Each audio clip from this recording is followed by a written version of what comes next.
শুরু হয়ে গেল পবিত্র হজের দিন গণনা।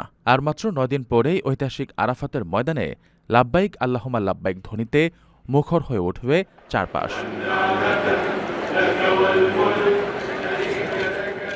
রোববার সন্ধ্যায় সৌদি আরবের আকাশে পবিত্র জিলহজ মাসের চাঁদ দেখা যাওয়ার পর আনুষ্ঠানিক এই দিনক্ষণ ঘোষণা করেছে দেশটির সুপ্রিম কোর্ট।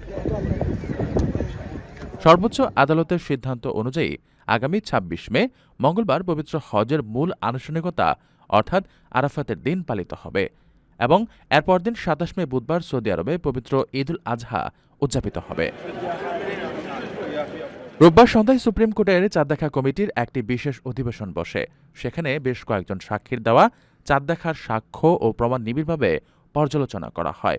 চাঁদ দেখার বিষয়টি নিশ্চিত হওয়ার পর আদালত আনুষ্ঠানিকভাবে ঘোষণা করে যে সোমবার থেকে পবিত্র জিলহজ মাসের গণনা শুরু হচ্ছে। ইসলামী বিধান অনুযায়ী জিলহজ মাসের ৯ তারিখ আরাফাতের ময়দানে অবস্থান করা হজের সবচেয়ে গুরুত্বপূর্ণ রোকন। এরপর ১০ জিলহজ পশু কোরবানির মধ্য দিয়ে ঈদুল আজহার আনন্দ ভাগাভাগি করে নেন মুসলিম উম্মাহ।